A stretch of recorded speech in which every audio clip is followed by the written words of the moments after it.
We are going to record this. We are recording. So, my name is Paul Wolf. I serve as president of the New York Coalition for Open Government. We are a nonprofit, nonpartisan organization that advocates for government transparency. We have a 13-member board of directors that consists of folks from across New York State. And several times a year, we issue different reports regarding open government matters. And today we're here to release our report, Silence is Not Golden. New York State should recognize the public's right to speak at government meetings. And this is a very interesting report where we found out some interesting things. But there's some background that people should be aware of, and which I'm going to talk about, a little bit of history and background. Then I'm going to turn it over to Anne Marie Reeb, who coordinated this project and headed it up. And she's going to go through a couple charts that we have of what we found out. And then after that, I'm going to talk about some of our recommendations. I'm losing my voice at the moment. So, history.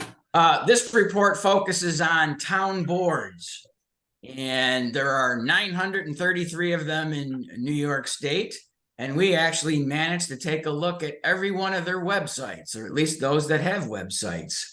But town meetings, as we mentioned in our report, are an important part of New York State history. Back to the American Revolution days, the public's business was conducted through town meetings, and that continues today. It's an important part of our democracy. And in our report, we have some interesting quotes from Thomas Jefferson and Thoreau and de Tocqueville, all who spoke very highly about the importance of town meetings in democracy. And in modern times, we have the New York State Open Meetings Law. And although New York likes to view itself as a leader, or people, I think, kind of tend to view New York as a leader, when it comes to open government, that's not the case. The first state to pass an open meetings law, interestingly, was Alabama in 1915. And the last state to do it, New York in 1976. So New York is far from a leader when it comes to open government. Literally the last state in the nation to pass an open meetings law. And what's also interesting about New York State's open meetings law is it does not give the public a right to participate in meetings. It only gives them the right to observe. You can watch, but you can't participate by law, meaning that you have no right to speak at a local government meeting, which a lot of people find surprising and shocking to know that. In other states, they do have a right, the public, to speak, not in New York. So when you are allowed to speak at your town board meeting, it's only by the good graces of town officials who allow it, and some don't. And we talk about that in our report.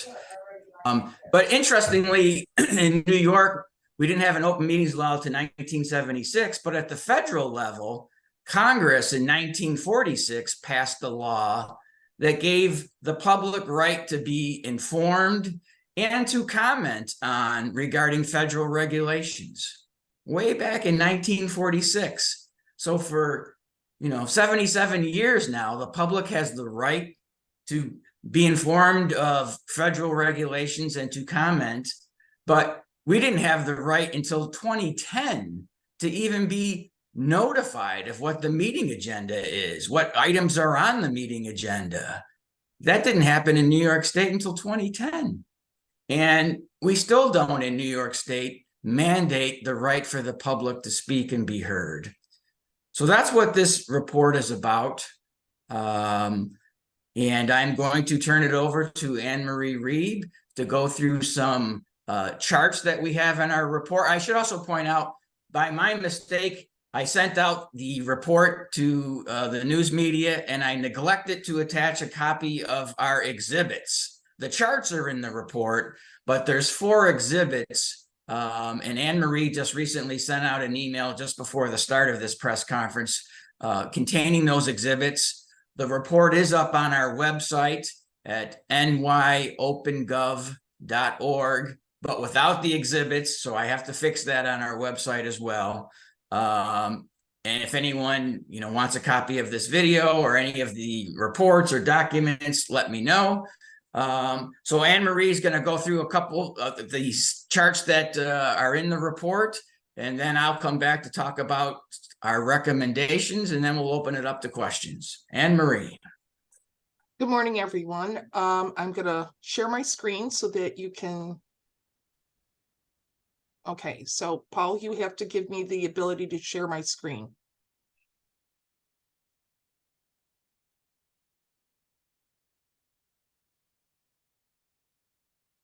So while we're waiting for that, so we reviewed 933 towns, all the towns in the state of New York, of which of the 933 towns, 798 had information or data that we could utilize.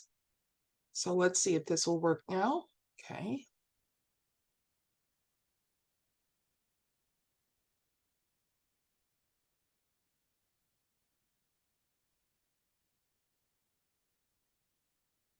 Okay. Let's see, why is this not working? There we go. Can everyone see the screen? If anyone can, please let me know before I begin. So in this graph, which is on page 7 of the report, we wanted you to know what data we pulled as far as from towns. So there, as you can see, there was 933 towns in the state of New York. And of those 933 towns, 61 had no websites. This was something that our 9 volunteers, not only did they pull data, but they also revetted all the data to make sure that they were definitely did not have these websites. 74 of the 933 towns had no online data. So they had no agendas, no minutes, or anything on their websites that would tell us about public comment, whether they offered it or not. And then of the 933 towns that were vetted, 798 did have data that we could utilize. Our next graph, this is on page 8. Of those towns, 78% allowed public comment, which was very interesting because we really were thinking there would be more towns not allowing it, but we're very surprised to find out how many towns did allow it. So of those 78% that allowed public comment, that's 691 towns of the 798. And the 22% that did not allow it was 177. And you'll see that specific data in the report. So based on the rest of the graphs are based on the towns that allowed for public comment. This is a map showing the state of New York in all the counties and the percentage of those counties, of the towns in those counties that allowed for public comment. Interestingly, we found 8 counties where of the towns that allowed public comment in their county had 100% public comment, which was awesome. Secondly, or next, this graph, public comment allowed and not allowed per town population. Under 5,000 residents, we found were the amount of population that really did not have access for public comment.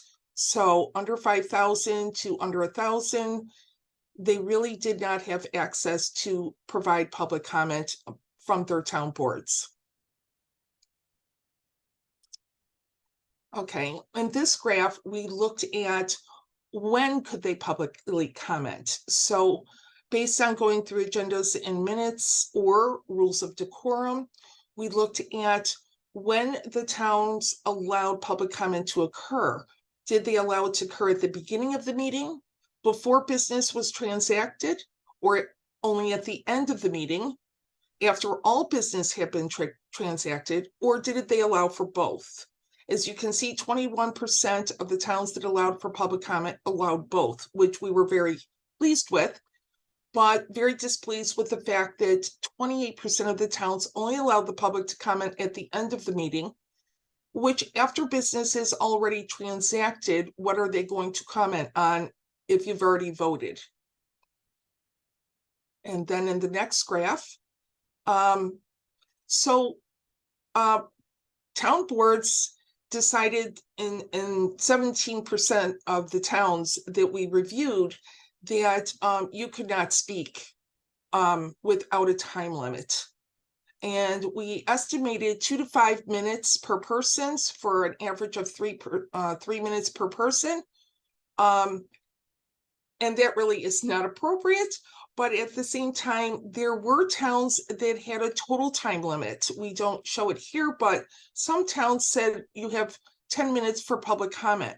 So if you have 10 people in the room, either everyone speaks for 1 minute or only a few people get to speak, which does not make it fair and equal for the entire public to speak, because you're only allowing certain people to speak, not being other than, you can have 4 people speak versus the full 10. This graph is regarding what topics you can speak on. So agenda or non-agenda was the majority. 80% of towns allowed the public to speak on agenda or non-agenda items. 6% allowed agenda only. And then there's 14% unknown. And the reason they're unknown is when we go through and review the agendas in the minutes, it's not clear as to what they allow you to speak on. And you can go into the minutes and say, oh, what were they allowed to speak on, but they didn't show public comment.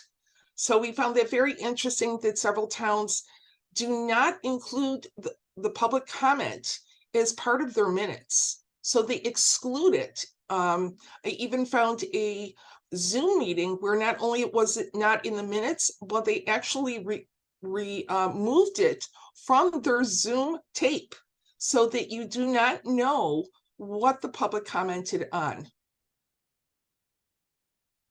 So that, let me stop sharing here. So those are our graphs, and as Paul already stated, I emailed a majority of people this morning, just a few minutes ago, our exhibits, which also tie into those graphs. And you'll see that in the report. If you did not get the exhibit, as he stated, it'll be on our website, but also you can contact Paul and I'll be happy to email you. But I just wanted to bring up a few things that our volunteers found when they reviewed the minutes, agendas, and websites. First of all, some towns required you to submit your comments prior to the meeting, sometimes before their agenda was released. So they would ask for your name and what you were going to speak on. Well, how do you put what you're going to speak on if your agenda has not been released and you're required to put your comments in 48 hours in advance or a week in advance as far as what you'd like to talk about, and there's no agenda yet? So we found that interesting. Several towns, the supervisor determines who can speak. So even if you sign up, the supervisor still has control over whether you can speak or not. And third, the agenda doesn't match the minutes. So we found that in several instances where the agenda shows public comment at the beginning of the meeting, and then when you go to the minutes, it's not at the beginning of the meeting, it's at the end of the meeting. I'd also like to point out that there are 12 different names that we were able to find for public comment. So they don't just call it public comment. They could call it privilege of the floor, right to speak, whatever they so choose. So it was really painstaking for our 9 volunteers, which I applaud them because it's a lot of work to go through these websites. You have to read the minutes to understand what's being allowed to speak on when they don't have any clear, concise language showing that. But yeah, but 12 different names that we put out in advance for our volunteers to understand public comment is not just public comment in most of the towns. And the last thing was we had several issues regarding public comment as part of a public hearing. So the town would list public comment, but you had to determine, was that part of the public hearing? Or was the information actually the public comment of the regular board meeting? And that's all. Thank you. Okay, thank you, Anne Marie. In the past, we would do reports. We would pick 20 towns to take a look at.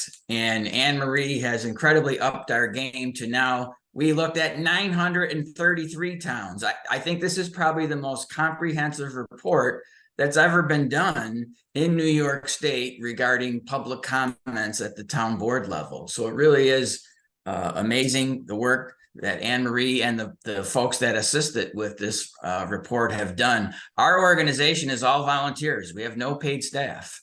So just a group of passionate folks that are putting in some serious time. Let me talk about a few of the recommendations that came out of this report. So we believe public comment should occur at the beginning of the meeting. As Anne Marie said, what's the point of commenting if the board's already voted on the agenda items and then they turn to you and say, oh, let's see what the public has to say. The whole idea of public comment should be for elected officials to hear from the public before they vote on items. But yet, I think it was 28% of town boards do public comments at the end of the meeting. That's really something that should be corrected and changed. And we hope this report will highlight that. We believe the public should be allowed to speak regarding agenda or non-agenda items, which 80% of them did. But you shouldn't be limited to just commenting on what's on the agenda. You may have a concern or an issue that you want to bring to the board's attention, and you should be allowed to do that. Again, most places, you have a limit of just a few minutes. So it's something that the board should allow. While most places did not impose a time limit, we certainly don't think it should be any less than 3 minutes. Some places allow 5 minutes, which is great. Some places have no limit. But at a minimum, we think the public should be provided at least 3 minutes to speak. There should be no requirement to register in advance. Some places do this, where you have to register days in advance, whether you're going to speak or not. And oftentimes the agenda isn't even out yet. So how do you know if you're planning to speak? You should just be allowed to show up at the meeting. And, if there's a sign-up sheet as far as an order to call people, that's fine. That could be done the night or day of the meeting. We don't think you should have to identify yourself. There are opinions on the Committee on Open Government about that. Some places try to limit comments to residents only. Well, that's not a public meeting. The public comment is for anyone. So you shouldn't have to be required to state your name, your address, what you plan to talk about. Some places want to know these things. Just go to them. If you take the time to go to a meeting, you should be able to put a name on the sheet. They call you next, get up and say your comments. Any established rules for public comment should be in writing. A lot of places that's not the case, and the rules seem to be not evenly applied. It can vary depending on the mood of the supervisor or the board. There should be an equal process for all. The meeting minute should reflect that public comments were made. You don't have to do a transcript, but it always amazes me that I would go to speak at a meeting and it was never mentioned. I mean, not in the record at all. It's not that difficult to say that someone spoke, give a short synopsis of what they spoke about. We think that's important. And in 13 other states, they mandate that the public has the right to speak. And we listed those states in our report. New York is not one of them, and they should be. Fortunately, there is an assembly member, Carrie Warner, who's expressed an interest in introducing a bill. So she's researching that right now, and we'll be forwarding this report to her, and hopefully there will be a bill introduced soon. So the end result is we learned that 175 towns don't allow the public to speak. And that's pretty amazing.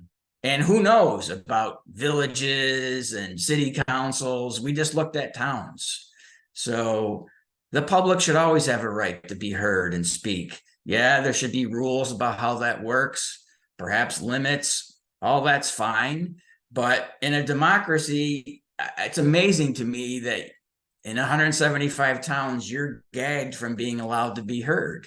That shouldn't happen. So, as they say, we titled the report, there's an old, proverb that people have heard, speech is silver, silence is golden. But we don't think that's the case as far as, allowing the public to speak at a meeting. Silence is not golden if you're preventing the public from speaking. So that is our report. We're happy to answer any questions. So if someone wants to raise their hand, we'll call on you. Any reporters have any questions?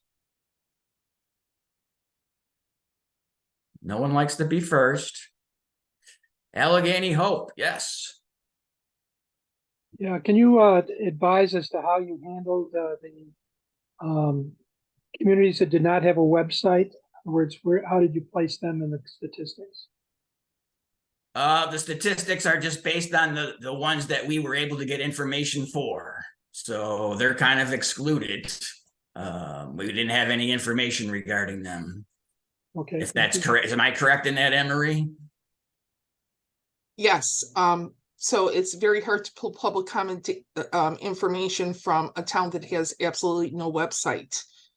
We had several people that reviewed those websites in particular to make sure that, maybe in 1 month they didn't have it, or they were reconstructing it, and the next month it was available. So we did look over all of those towns that had no websites. Now, could they have one now? Very possible. But at the time when we pulled the data, they did not. And when we vetted it, they did not. So the first graph shows those number of towns. And I believe we also put an exhibit together to give the names of those towns that don't have websites. Is that correct, Paul? Yes. And how about the towns who don't post their websites, post their minutes or anything else very much on their website? Are they in the nondescript part, or what happened with those? They're also in one of the exhibits listed, the ones that we could not pull current data from. So I did come across, as other volunteers did, websites where they had their minutes on there, but they're from 2015 or they're from 2 years ago, and we don't consider that current because obviously, when a new supervisor comes in, or a new board, they'll come in and they'll change the rules. So we try to base it on within the last 3 months, but we looked at specific months and we all stayed in those months. We might go backwards only to see what type of comment they allow. So in other words, we know they offer public comment at the end of the meeting, but it doesn't reflect what exactly they're allowed to speak on. So we might have gone back a month or two to see, oh, this is what's allowed. You can usually tell by reading the comments whether they're addressing an issue on the agenda or they're just addressing a non-agenda issue. But for the most part, if they didn't have viable data, we did not use it because it's too old. You shouldn't have say that it's a current website and then not have any minutes since 2015. We also found several towns that they will put up their agenda. Once their board meeting occurs, the agenda is removed and they only have 1 month of minutes. That's it, just 1 month. So I might have gone in and looked at that town, and at the time I looked at it, they had no minutes. But then the person coming in after me that vetted that town said, oh no, they do have minutes, because it just happened. They had an upcoming board meeting and they had posted their minutes right after their meeting. It just doesn't stay up there for a lengthy period of time. It might be up for 2 weeks and then they remove it.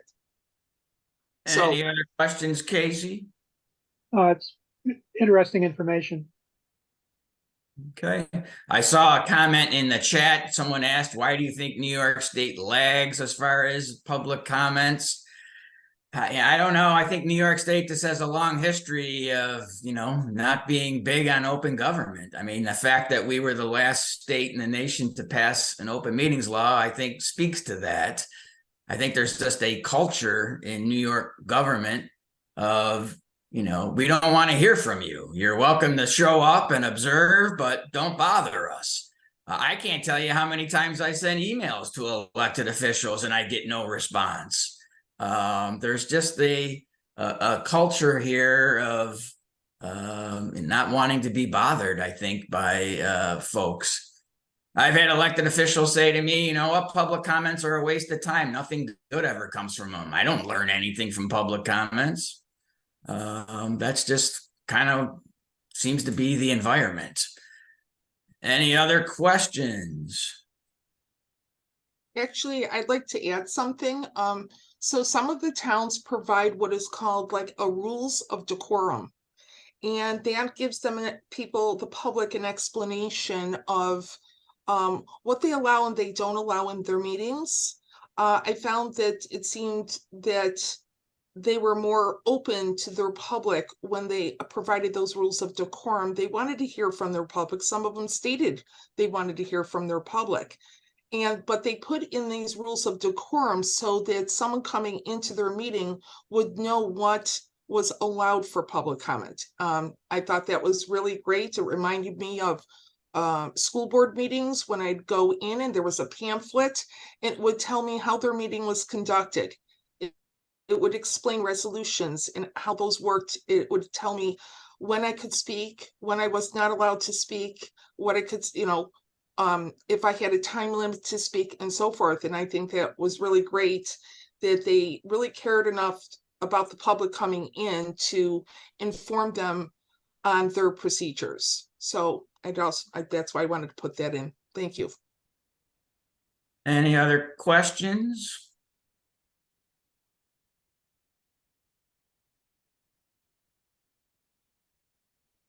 I saw only part of the chat question there. What does the chat from Mr. Sturt say, if someone can tell me?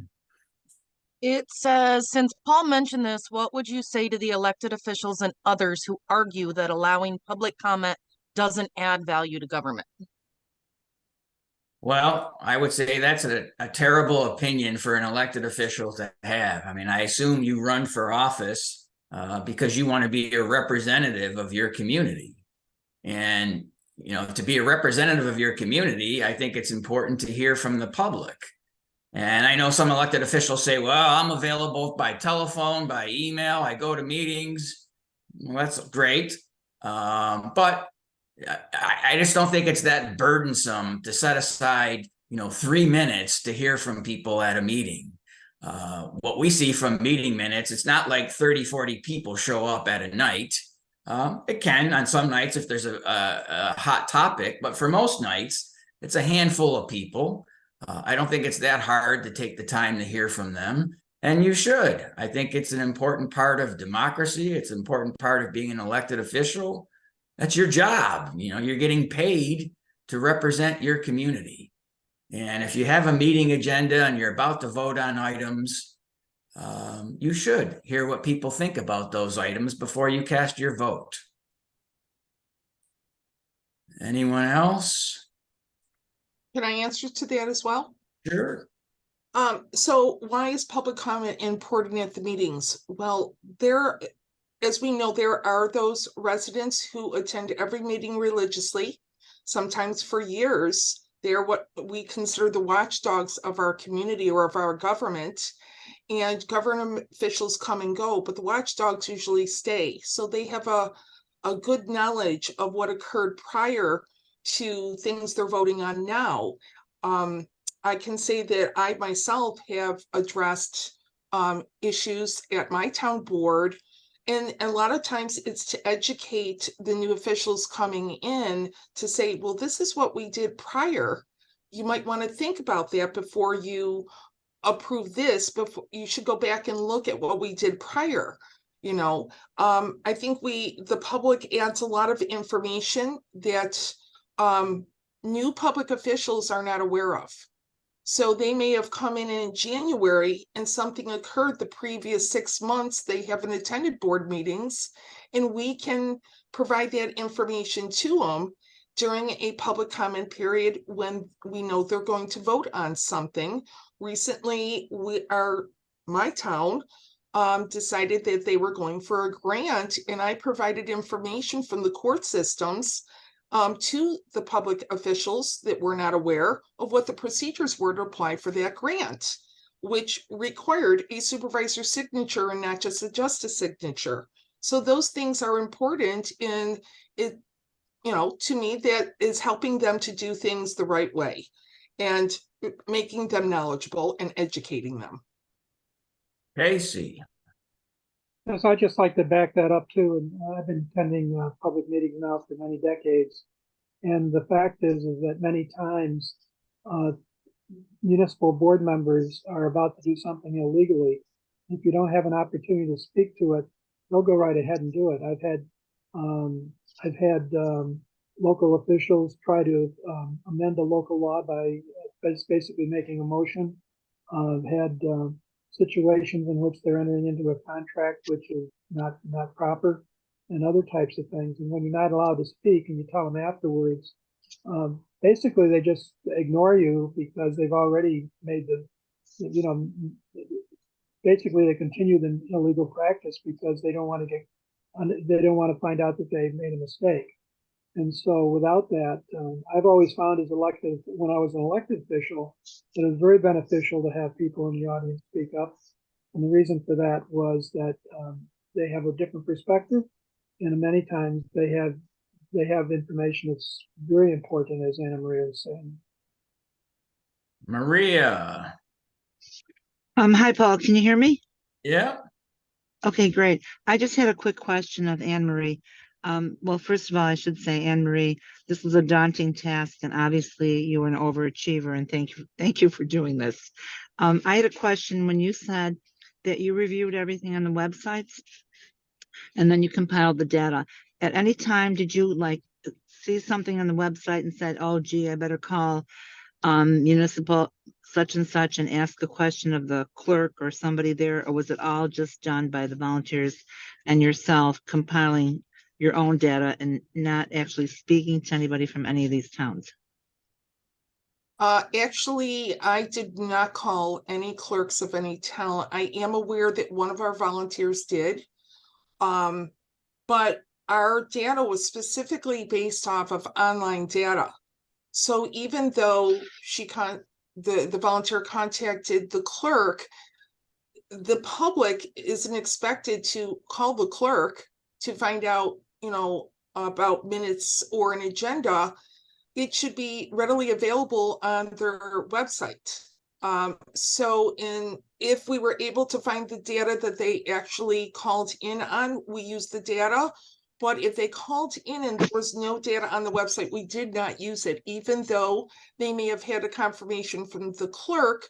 It did not necessarily, we didn't have proof of that. We needed the proof in the minutes, in the agenda, or in information that they may have put on their website. But even if they put it on their website, we still wanted to verify it with agenda and minutes. So I would say, for the most part, even if a clerk was called, that wasn't good enough for this report. We wanted proof as far as actual minutes and agenda. Great. Well, that's kind of what I thought. And I think that's good because it lends itself to limiting the bias and just looking at facts and figures and adding, everything up and coming up with your wonderful statistics. So thank you very much. You're welcome. Thank you. Anyone else? Going once. Going twice. All right. Well, I appreciate everyone for attending.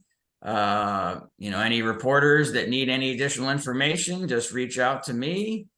And I'm sure we'll be doing another one of these in a few months. And so thanks for joining us. Take care.